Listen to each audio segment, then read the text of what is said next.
Untuk meningkatkan kemampuan siswa memecahkan masalah lingkungan, Ibu Lucy menugaskan siswanya membuat karya dari sampah anorganik. Beliau merencanakan untuk menilai hasil karya siswa berdasarkan kegunaan, nilai jual, dan keindahan. Teknik penilaian apakah yang sebaiknya diterapkan? A. Tes lisan. B. Penilaian praktik. C. Penilaian produk. D. Portofolio. Pembahasannya, penilaian produk adalah penilaian terhadap keterampilan dalam membuat suatu produk. Penilaian ini dimaksudkan sebagai kegiatan menghimpun fakta-fakta berdasarkan produk hasil karya siswa. Penilaian produk dilakukan terhadap produk yang dihasilkan peserta didik berdasarkan kriteria yang ditetapkan, seperti kegunaan, nilai jual, dan keindahan. Jadi jawabannya adalah C, penilaian produk. Nomor 2, pernyataan berikut yang merupakan prinsip konstruktivisme dalam pembelajaran kontekstual adalah A.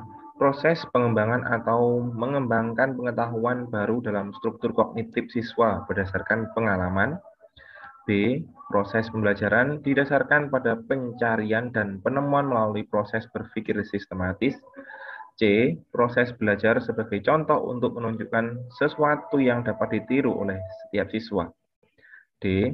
Proses penyelesaian pengalaman yang telah dipelajari dilakukan dengan menyortir peristiwa atau kejadian yang telah dipelajari. Pembahasannya, konstruktivisme merupakan teori psikologi tentang pengetahuan yang menyatakan bahwa manusia membangun dan memaknai pengetahuan dari pengalamannya sendiri. Esensi pembelajaran konstruktistik adalah peserta didik secara individu menemukan dan mentransfer informasi yang kompleks apabila menghendaki informasi itu menjadi miliknya. Kunci jawabannya adalah A. Proses pengembangan atau mengembangkan pengetahuan baru dalam struktur kognitif siswa berdasarkan pengalaman.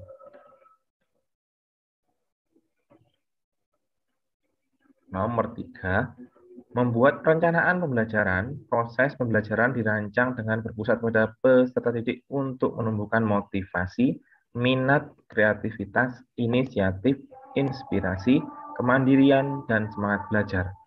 Prinsip yang mendasari ketentuan di atas adalah A. Memperhatikan perbedaan individu siswa. B. Mendorong partisipasi aktif siswa. C. Mengembangkan budaya membaca. D. Memperhatikan keterkaitan dan keterpaduan. Pembahasannya, respon yang diberikan siswa bisa tampak melalui sesuatu secara fisik, bisa juga tidak tampak seperti motivasi, minat, kreativitas, inisiatif, inspirasi, kemandirian, dan semangat belajar. Partisipasi aktif siswa dalam belajar tampak dalam kegiatan individu untuk berbuat sesuatu dalam memahami materi pelajaran dengan penuh keyakinan dan sungguh-sungguh mencoba menyelesaikan latihan soal dan tugas yang diberikan oleh guru. Bertanya kepada guru tentang materi yang tidak dipahami, bersemangat dan bekerja sama dalam tugas kelompok.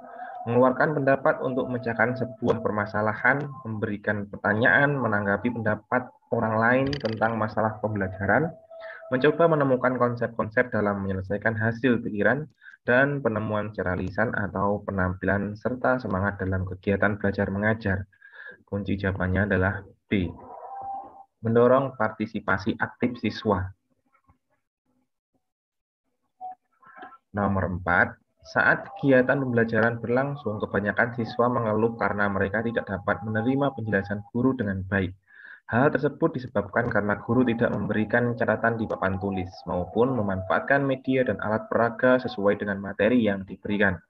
Hampir semua siswa mengeluhkan hal yang sama berdasarkan situasi di atas.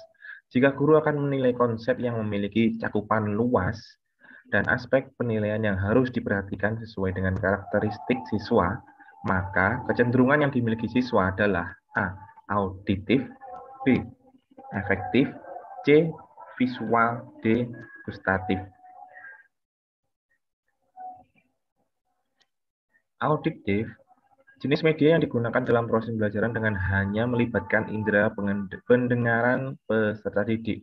Pesan dan informasi yang diterimanya berupa pesan verbal seperti bahasa lisan, kata-kata, dan lainnya.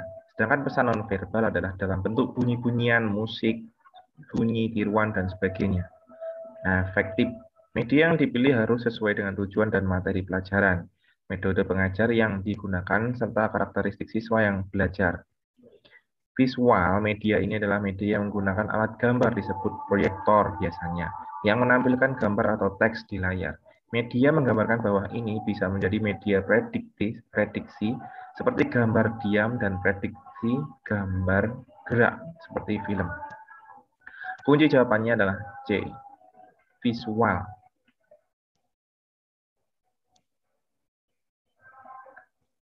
Nomor 5, guru tidak cukup berbekal buku teks ke dalam kelas. Guru perlu selalu menyiapkan bahan pelajaran, media yang akan diamati siswa sebelum melakukan aktivitas belajar.